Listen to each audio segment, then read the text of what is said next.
Hi friends, welcome back to Varsha kitchen. இன்றைக்கி நம்ம வீடியோவில் குட்டீஸ்ங்களுக்கெலாம் ரொம்ப பிடிச்ச மாதிரி டேஸ்டியான ரோட் சைடு பானிபூரி ரெசிபி எப்படி செய்யலாம் இந்த வீடியோவில் பார்க்க போகிறோம். பானிபூரி ரொம்ப உப்பலாக எப்படி டேஸ்ட்டாக செய்யலாம் இந்த வீடியோவில் பார்க்கலாம். இதுக்கேற்ற மாதிரி நம்ம உருளைக்கிழங்கு மசாலா எப்படி செய்யலாம் இந்த வீடியோவில் பார்க்க போகிறோம். இது வரைக்கும் நம்ம சேனலில் சப்ஸ்கிரைப் பண்ணாதவங்க சப்ஸ்கிரைப் பண்ணிக்கோங்க. வீடியோ பிடிச்சிருந்தால் கண்டிப்பாக லைக் பண்ணிக்கோங்க, ஷேர் பண்ணிக்கோங்க. வாங்க செய்ய ஸ்டார்ட் பண்ணிடலாம். பானிபூரி செய்கிறதுக்கு ஒரு பவுலில் ஒரு கப் அளவு ரவை ஆட் பண்ணிக்கலாம். அதே கப் அளவு நம்ம மைதா மாவை ஆட் பண்ணிக்கலாம். இதுக்கு தேவையான அளவு உப்பு சேர்த்துட்டு நம்ம ஒரு சப்பாத்தி மாவு பதத்துக்கு இதை நம்ம கொஞ்சம் திக்காக நம்ம மிக்ஸ் பண்ணி எடுத்துக்கலாம். கொஞ்சம் கொஞ்சமாக வாட்டர் மிக்ஸ் பண்ணிவிட்டு ஸ்டார்டிங்லேயே நிறைய வாட்டர் ஊற்றாமல் கொஞ்சம் கொஞ்சமாக நம்ம பார்த்துட்டு மிக்ஸ் பண்ணி எடுத்துக்கலாம். இந்த மாதிரி சாஃப்ட்னஸ் இருந்தால் போதும். இதை கொஞ்சமாக ஆயில் ஊற்றி நம்ம நல்லா மிக்ஸ் பண்ணி வச்சுட்டு கொஞ்சம் நேரம் ஒரு 20 மினிட்ஸில் நம்ம ஊற வச்சு எடுத்துக்கலாம். 20 மினிட்ஸ் இதை மூடி நம்ம ஊற வச்சு எடுத்துக்கலாம். இப்போ நம்ம பானி செய்ய ரெடி பண்ணிடலாம். இதுக்கு நம்ம ஒரு மிக்ஸி ஜாரில் ஒரு கைப்படி அளவு கொத்தமல்லி இலை, ஒரு கைப்படி அளவு புதினா ஆட் பண்ணியிருக்கேன்.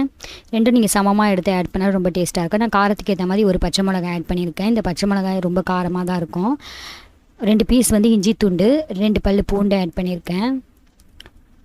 இது கூட நம்ம ஒரு கைப்படி அளவு கொஞ்சமாக புளி ஆட் பண்ணி நம்ம மிக்ஸி ஜாரில் போட்டு அரைச்சி எடுத்துக்கலாம்.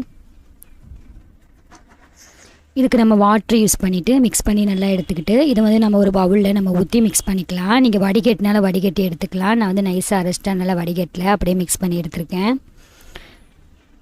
இப்போ இது கூட நம்ம மசாலா ஆட் பண்ணிக்கலாம். 1 ஸ்பூன் அளவு சில்லி பவுடர், 1 ஸ்பூன் அளவு மஞ்சள் தூள், மல்லித்தூள் ஆட் பண்ணியிருக்கேன், சீரகத்தூள் ஆட் பண்ணியிருக்கேன், கரம் மசாலா ஒரு தூள் ஆட் பண்ணியிருக்கேன். இப்போ இதில் நம்ம தேவையான அளவு உப்பு சேர்த்து இது எல்லாத்தையும் நல்லா மிக்ஸ் பண்ணி எடுத்துக்கலாம். இப்போ நம்ம டேஸ்ட்டுக்கு ஏற்ற மாதிரி நம்ம உப்பு சேர்த்து நல்லா மிக்ஸ் பண்ணி எடுத்துக்கலாம். நீங்கள் காரம் அதிகமாக சாப்பிட்றீங்கன்னா நம்ம கொஞ்சம் காரம் கூட எக்ஸ்ட்ரா போட்டுக்கலாம். நெக்ஸ்ட் இப்போ உருளைக்கிழங்கு மசாலா நம்ம ரெடி பண்ணிக்கலாம். அதுக்கு பாயில் பண்ண உருளைக்கிழங்கு இந்த மாதிரி நம்ம மசிச்சு எடுத்துக்கலாம். இது கூட ஒரு சின்ன வெங்காயம் ஆட் பண்ணியிருக்கேன்.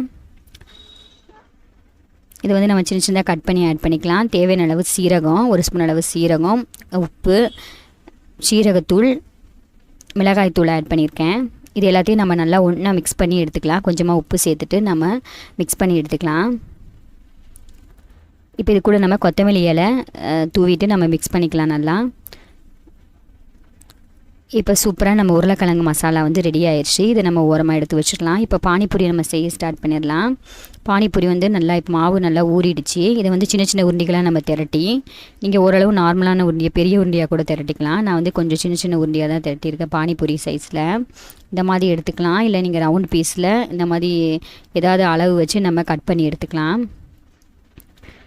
இப்போ எல்லா உருண்டைகளும் இந்த சைஸில் நம்ம எடுத்துக்கலாம். ரொம்ப மாவு ஒட்டுறாப்பில் இருந்தால் லைட்டாக நீங்கள் மாவு கூட ஆட் பண்ணி நம்ம மிக்ஸ் பண்ணி எடுத்துக்கலாம். இப்போ எல்லா உருண்டைகளையும் இந்த மாதிரி நம்ம போட்டு எடுத்து வச்சுப்போம்.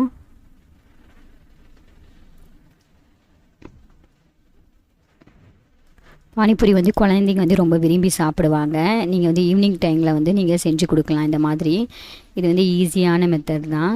இப்போ எல்லா பானிபூரியும் நான் இந்த மாதிரி உருட்டி எடுத்து வச்சுக்கிட்டேன். இதில் நம்ம ஒரு பிளேட்டில் எடுத்து வச்சுக்கலாம்.